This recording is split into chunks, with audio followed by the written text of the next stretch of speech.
Wireless charging.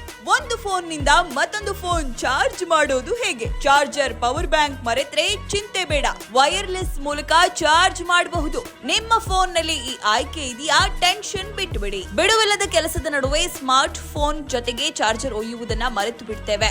ಅದೆಷ್ಟೋ ಬಾರಿ charge ಮಾಡದೆ ಫೋನ್ ಆಫೀಸ್ಗೆ ತರ್ತೇವೆ.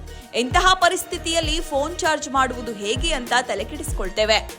ಇನ್ಮೇಲೆ ನೀವು ಹೆಚ್ಚು ಚಿಂತಿಸಬೇಕಾಗಿಲ್ಲ. ಯಾವುದೇ ಚಾರ್ಜರ್ ಅಥವಾ ಪವರ್ ಬ್ಯಾಂಕ್ ಇಲ್ಲದೆಯೂ ನಿಮ್ಮ ಫೋನ್ ಚಾರ್ಜ್ ಮಾಡಿಕೊಳ್ಳಬಹುದು. ಇದಕ್ಕಾಗಿ ನಿಮ್ಮ ಫೋನ್ ಹೊರತುಪಡಿಸಿ ಇನ್ನೊಂದು ಫೋನ್ ಬೇಕು.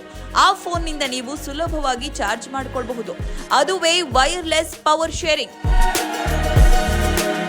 ಇನ್ನು ಆಂಡ್ರಾಯ್ಡ್ ಫೋನ್ ಆಗಿದ್ರೆ ಸುಲಭವಾಗಿ ಚಾರ್ಜ್ ಮಾಡಬಹುದು. ಇತ್ತೀಚಿನ ಸ್ಮಾರ್ಟ್ ಫೋನ್ಗಳಲ್ಲಿ ವೈರ್ಲೆಸ್ ಚಾರ್ಜಿಂಗ್ ಆಯ್ಕೆ ಇದೆ. ನಿಮ್ಮ ಫೋನ್ ವೈರ್ಲೆಸ್ ಚಾರ್ಜಿಂಗ್ ಸಪೋರ್ಟ್ ಇದ್ರೆ ಫೋನ್ ಸೆಟ್ಟಿಂಗ್ ಗಳಿಗೆ ಹೋಗಿ ಅಲ್ಲಿ ಸ್ಕ್ರಾಲ್ ಮಾಡಿದಾಗ ಬ್ಯಾಟರಿ ಆಯ್ಕೆ ಕಾಣಿಸುತ್ತೆ. ಬ್ಯಾಟರಿ ಆಯ್ಕೆ ಮೇಲೆ ಕ್ಲಿಕ್ ಮಾಡಿ ನಂತರ ಚಾರ್ಜಿಂಗ್ ಸೆಟ್ಟಿಂಗ್ಸ್ ಆಯ್ಕೆ ಕ್ಲಿಕ್ ಮಾಡಿ. ಆಗ ರಿವರ್ಸ್ ವೈರ್ಲೆಸ್ ಚಾರ್ಜಿಂಗ್ ಆಯ್ಕೆ ನಿಮಗೆ ತೋರಿಸುತ್ತೆ.